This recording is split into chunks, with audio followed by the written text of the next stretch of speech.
Greetings, YouTubers and fellow sportsmen. It's late June 2014, just a few days after the summer solstice. I just completed a stock refinishing job on my Mosin Nagant, and I'm completely smitten with it, and I felt compelled to do a video and share it with everybody. So let's open the safe and have a peek. Quick side note, if anyone watched my previous video, fire extinguisher versus 12 gauge slug, here's my little art piece down in the gun room. That's what that slug did to the fire extinguisher. Fairly impressive. Those other holes you see, I popped it with the SKS a few times, and they ripped some pretty good holes. But that 12 gauge slug, that really did a number on her. Let's get back to the Mosin.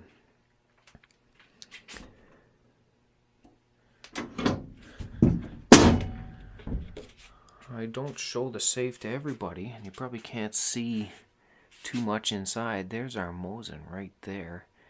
It's hanging out with my two 12 gauge shotguns. Back in the other corner, I've got the couple of 22s and an SKS. And the collection is growing. So, without further ado, feast your eyes. This one, it's got a tung oil finish.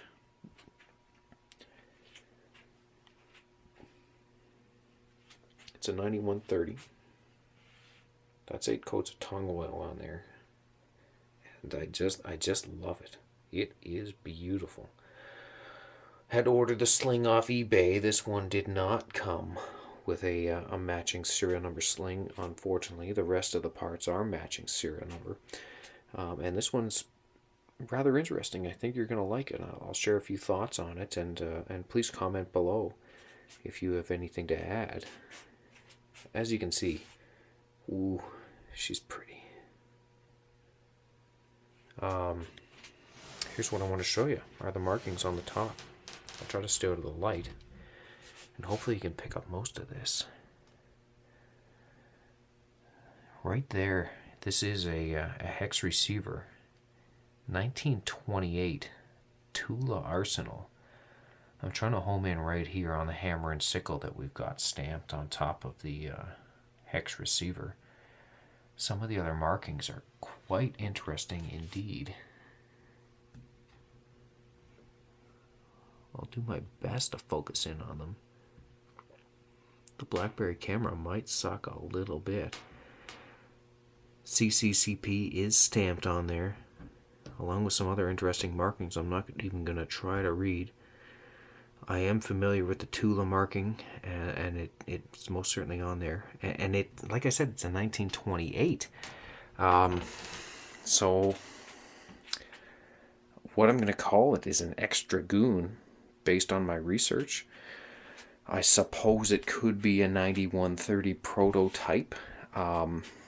What you'll see here is it does have the metric sight on it. And what I think happened is, I think this was an extra goon, and I think this sight was replaced for the war.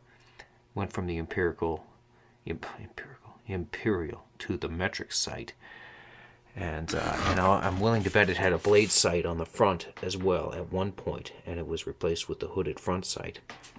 And I'm okay with that. There is no serial number stamped on that sight. I can't tell very much about it. I'd open it up and show you the back, but take my word for it, it's not there.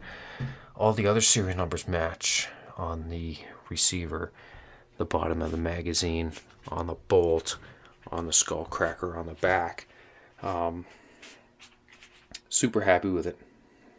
Super happy with how the tung oil finish came out. It's not my first stock refinishing. It's my second stock refinishing. I did the SKS a couple of weeks ago, and I put a dark stain on the SKS. I put a light stain on this one. I think the stain was called a pristine pine. I couldn't really even tell that it did too much in terms of changing the color of the wood, but I think the wood certainly liked drinking that oil stain in. And then the tung oil really just kind of made everything pop after that. So there you are. I suppose I'll follow up in a couple of days. Maybe you'd like to see a few other items from inside the case. A couple of 12 gauges, a couple of 22s, and an SKS is hiding back there in the dark that I'm sure you can't see. But here you go. There's my Mosin. I love it. Can't wait to go shooting. Thanks for watching, and please comment below if you have anything to add on the history on this one. Thank you very much.